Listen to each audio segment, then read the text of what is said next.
Hello, everyone. Welcome to the Hypergamous Journey. My name is Denise. At this channel, we give dating advice for women 55 and older from a hypergamous lens. Hypergamy is dating up and or marrying up someone of a higher social and economic level. Yesterday, I watched a documentary, created in 1968 entitled Inside the Negro Middle Class. And it covered the time period from maybe the 1920s during the Great Migration in America, in the United States, until the Civil Rights Movement. And I think it stopped just before Dr. King was assassinated. And every now and then, I like to watch documentaries about American history, European history, and especially the United Kingdom or Great Britain. Because as an African-American woman, I don't know where I come from in terms of Africa. I don't know where I came from. Now, we have historical evidence that said the Africans were from the coast of Africa and shipped from, I think, Nigeria and Ghana and the west coast of Africa. But I don't really know where I come from. So I know my family originates from North Carolina. And I know that my mom worked on cotton plantations in North Carolina. I know that she has white relatives in her hometown, and the spelling of her maiden name or her family's last name is different, like by one letter. So her family name is, I won't say what it is, but the last two letters are AP, and then the white branch of her family, their last two letters are OP. So my mom, the black side, African-American side, is AP, and the white side is OP. And so I've visited her hometown many, many times, and now that's where she lives. And so when I pass certain businesses, I see the spelling of her family name as OP, and I know that that's the white branch. And I rarely see AP on any building or any business. So this documentary got me thinking. It's called Inside the Negro Middle Class, 1968, and I will put the link to the video in the description box because it was on YouTube. It just came in my feed. And so this is going to be a long video. So that got me to thinking about how hypergamy plays into the middle class of Black America, and how it does not play into the middle class of Black America as well. So because I grew up in the 60s, I will be going back and forth between Black and African American.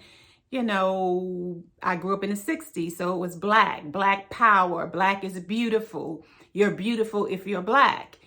And so now it's African American.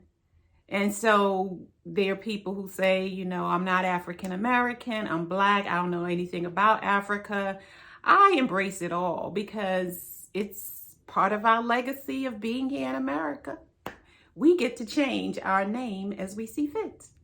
So in the movie, it talks about the making of the middle class, and how the people came from the South when they were first freed from their masters, white masters in the South, and doing farm work. They migrated to the northern cities. My family migrated to New York City.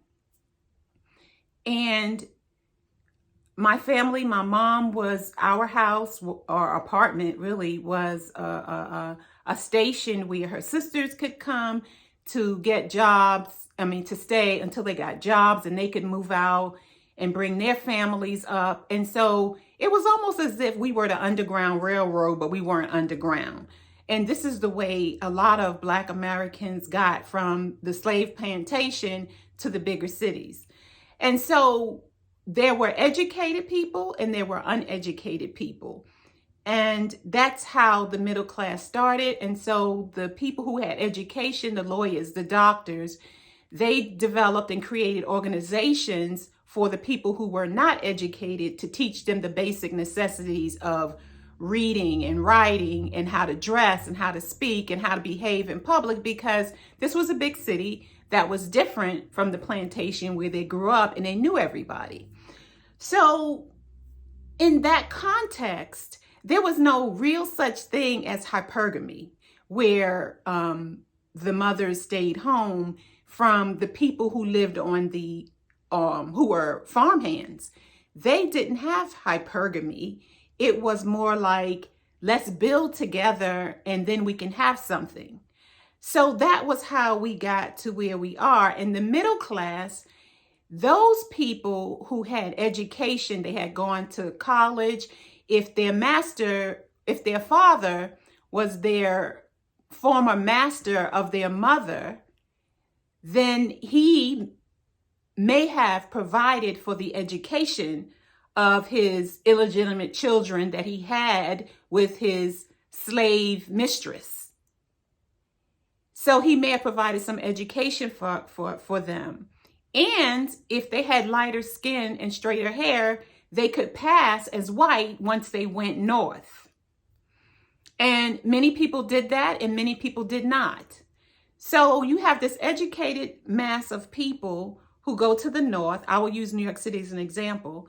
And then they marry other educated women. So the men are educated, the women are educated, and they marry each other. So that's the beginning of the middle class.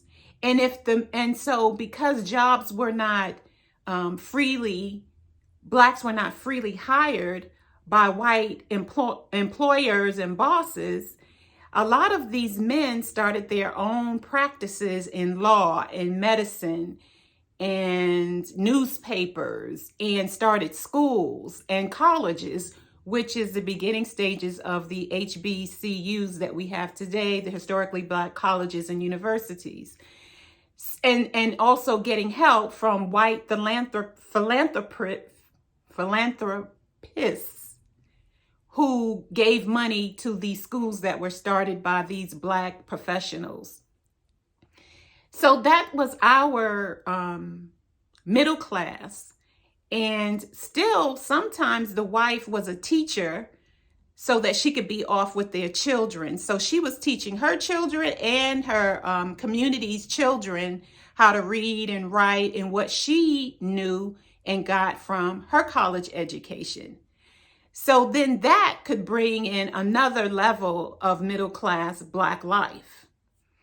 And some of those women were able to stay home with their children and be housewives or homemakers, while their men created businesses and developed clients for their law practice, for their insurance company, for their medical practice, for their newspaper, for their school, elementary schools, for their finishing schools and it was a system to create this middle class person who was refined in etiquette, speech, behavior, manners, just everything to create a polished individual.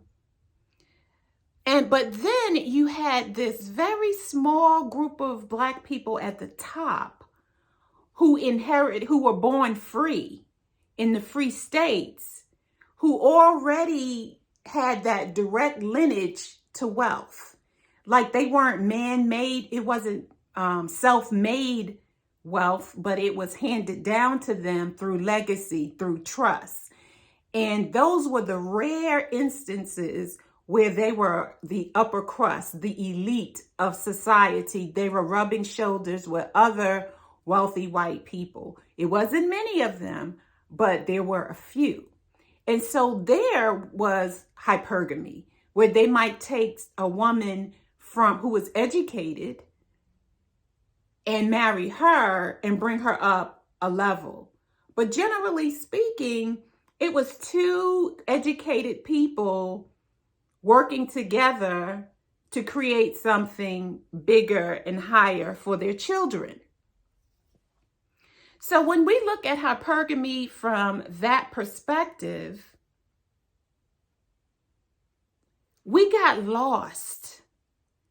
Black people got lost, and Black women got lost in the feminist movement.